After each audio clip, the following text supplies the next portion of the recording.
Boker Tov, good morning. We continue with our 3-minute daily dose of Torah today, looking at the rules of erev tisha b'av. This is what we know, that there was a special meal that was eaten just prior to beginning the fast that was referred to as the Su'uda HaMafseket, the meal that creates the break between the other time and Tisha B'Av. We also have a Su'uda that we know for erev Yom Kippur. There we have this approach that erev Yom Kippur is even though Yom Kippur is a heavy day, the eating on erev Yom Kippur is like a mitzvah, and somehow we can talk about that more when we get there. But it's sort of the sense that please pack it all in, as long as you're being smart about your health. We approach erev Tisha B'Av differently, and this meal that you have anytime after midday, we generally have it late in the afternoon, is limited. So in the earlier part of the day, you can eat pretty much all you want, anything that you like, except for the meat and wine, as we know. And but this meal, you should not have, for example, two cooked items. You don't have two tavshilin. You can only have one type of cooked item. And for the most part, we actually don't even think of it in those terms at all. You'll have your other meal, which is called eating up and filling up for the fast. Listen to the good dietitians how to prep properly for a fast. And then when we come to this meal, says the Ramah Mechaber in Seif Hey, Nohagim la'achol adashim im beitzin.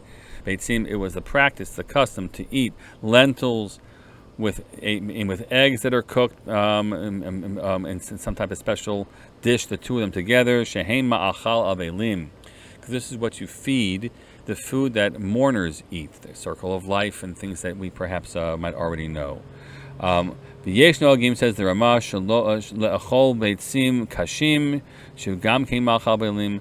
Right, you should have indeed a hard-boiled egg, not just cooked eggs, but a hard-boiled egg. That and two is the custom of the mourners, which indeed we are familiar with. That you provide a mourner when they return from burial, and then he goes on to Mechaber Mishef Sharlo Lo le'achol besuda mafseket ela pat chareva b'melach v'kenten shamayim.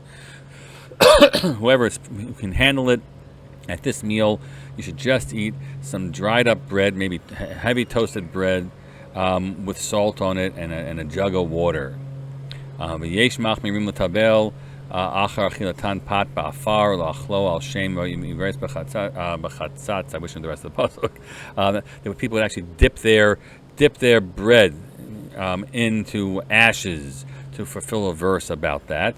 And so you say, oof, I can eat in ashes? Well, the truth is you can just make some toast and toast ashes, and that is my practice. That you would sit down after you have your regular meal and you're getting yourself ready for the fast itself. Hard-boiled egg, toast with maybe a little extra burnt on it, and some salt, and you sit on the floor. He goes on to describe you sit on the floor. It's in the floor and separated from other people. You don't make a mezumani even if other people are there.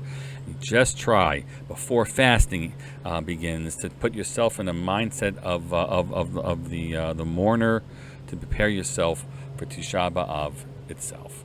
We're wishing you a meaningful day ahead.